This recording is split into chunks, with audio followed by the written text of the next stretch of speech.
அம்மு அழகு குறிப்பு நேயர்களுக்கு அம்முவின் அழகான வணக்கங்கள். வீடியோ பார்க்கறதுக்கு முன்னாடி என்னோட சேனலை மறக்காம சப்ஸ்கிரைப் பண்ணிடுங்க. பக்கத்தில் இருக்க பெல் சிம்பலையும் ப்ரெஸ் பண்ணுங்க. அதனால உங்களுக்கு நான் போடுற எல்லா வீடியோஸும் உடனுக்குடனே உங்களால் பார்க்க முடியும். விழா காலங்களில் அனைவரையும் கவரக்கூடிய அழகை பெற வேண்டுமா? கண்டிப்பாக இந்த வீடியோவை ஃபுல்லாக பாருங்கள். அப்போ தான் உங்களுக்கு நல்ல பலனும் கிடைக்கும்.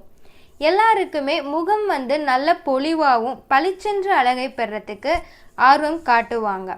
முகத்தை அழகாக வைத்துக்கொள்ள நிறைய கெமிக்கல்ஸ் நிறைந்த பொருட்களை பயன்படுத்துறதுனால அது நமக்கு நம்மளுடைய முகம் நல்ல அழகாக இருக்கிற மாதிரி ஒரு பிம்பத்தை மட்டும்தான் காட்டுது.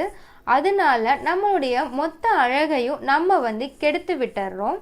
இது போன்ற பிரச்சனைகளில் இருந்து நீங்கிறதுக்காக இயற்கையான முறையில் நம்மளுடைய முகம் எப்படி அழகை பெறத்துக்கான குறிப்புகளை பற்றி பார்க்கலாம் வாங்க.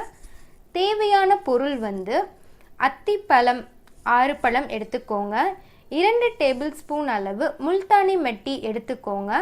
1 ஸ்பூன் அளவு ரோஸ் வாட்டர் எடுத்துக்கோங்க. 1 ஸ்பூன் அளவு தயிர் எடுத்துக்கோங்க. முதல்ல அத்திப்பழத்தை நல்லா மிக்சியில் போட்டு அரைச்சி ஒரு பவுலில் எடுத்துக்கோங்க.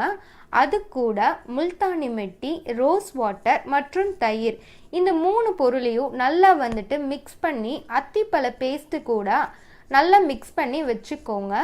அந்த பேஸ்ட்டை உங்களுடைய ஃபேஸ்லேயும் கழுத்து பகுதிகள்லையும் நல்லா அப்ளை பண்ணி ஒரு 10 மினிட்ஸ் மசாஜ் பண்ணுங்கள்.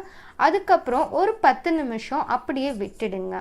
டோட்டலாக 20 நிமிஷத்துக்கு அப்புறமா உங்களுடைய ஃபேஸை நல்ல ஒரு குளிர்ந்த நீர்னால் வாஷ் பண்ணிடுங்க.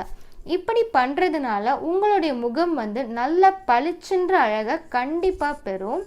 அத்திப்பழத்தில் முகத்தை 2 மடங்கு வர அழகு பெறத்துக்கு ரொம்பவுமே ஹெல்ப்ஃபுல்லாக இருக்குது. இதில் இருக்கும் பல வகையான விட்டமின்ஸ் மற்றும் தாது பொருட்கள் நம்மளுடைய அழகை இரட்டிப்பாகவே காட்டுது. இந்த ஃபேஸ் பேக்னால் நம்மளுடைய முகத்தில் இருக்க வறட்சியும் கண்டிப்பாகவே குறையும். இது போன்ற மேலும் அழகு குறிப்புகளுக்கு அம்மு அழகு குறிப்பு சேனலை கண்டிப்பாக சப்ஸ்கிரைப் பண்ணுங்கள். நன்றி.